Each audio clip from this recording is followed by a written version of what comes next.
India's largest digital media network Suman టీవీతో చేతులు కలపండి. ఫ్రాంచైజ్ ద్వారా లోకల్ మీడియా పార్ట్నర్ అవ్వండి. సుమన్ టీవీ ప్రేక్షకులకు నమస్కారం. నేను మీ రేవంత్. రియల్ లైఫ్లోనే కాకుండా రియల్ లైఫ్లో కూడా హీరోగా ఉన్నటువంటి అజిత్ కుమార్ గారి గురించి అందరికీ తెలిసిందే.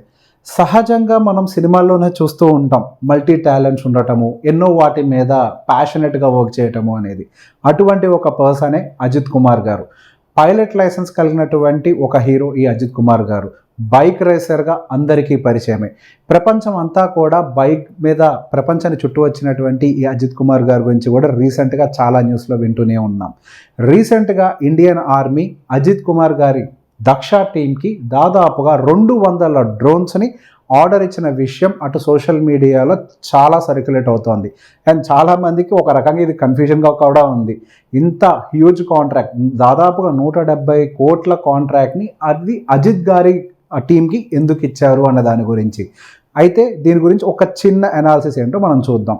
ఎంఐటీలో ఉన్నటువంటి దక్ష అనే ఒక టీంకి అజిత్ కుమార్ గారు మెంటర్గా వ్యవహరించేవాళ్ళు. ఆ దక్ష టీం తయారు చేసినటువంటిదే ఈ పర్టిక్యులర్ డ్రోన్. ఈ డ్రోన్ యొక్క కెపాసిటీ కొంత ఎక్కువగానే ఉంటుంది. సహజంగా డ్రోన్ అనేది మనం ఒక రిమోట్ తోటి ఒక రేంజ్ వరకు మాత్రమే ఆపరేట్ చేయగలుగుతాం. కానీ ఈ డ్రోన్ యొక్క ప్రత్యేకత ఏంటి అని అంటే అది ఇన్బిల్ట్ సాఫ్ట్వేర్ తోటి, పెట్రోల్ తోటి వర్క్ చేస్తూ ఉంటుంది.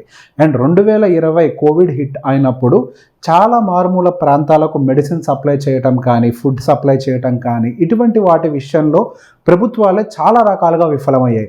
అటువంటి సమయంలో ప్రభుత్వానికి ఒక రకంగా సహాయంగా ఉపయోగపడింది ఈ దక్ష డ్రోన్స్. అంతేకాకుండా 2018లో ఆస్ట్రేలియాలో జరిగినటువంటి కాంపిటీషన్స్లో సెకండ్ ప్లేస్ని సాధించుకుంది.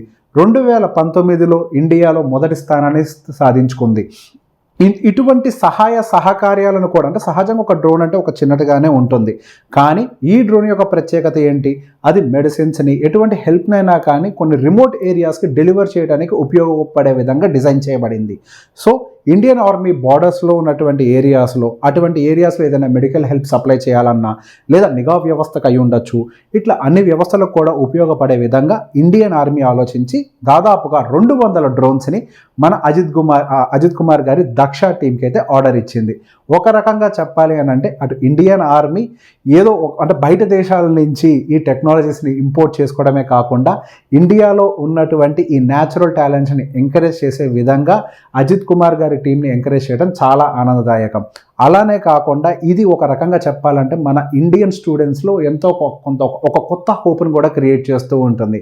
ఎప్పుడైతే ఇటువంటి ఆర్డర్స్ గవర్నమెంట్ దగ్గర నుంచి మన ఇండియన్ అంటే స్టూడెంట్ మ్యానుఫ్యాక్చర్డ్ వాటికి వస్తూ ఉంటాయో, డెఫినెట్గా మన ఇండియన్ స్టూడెంట్స్, మన ఇండియన్ యూత్ కూడా ఇటువంటి వాటిని తయారు చేసేందుకు ఎంతో ఇంట్రెస్ట్ చూపిస్తారని నమ్ముతూ సెలవు. Thank you very much.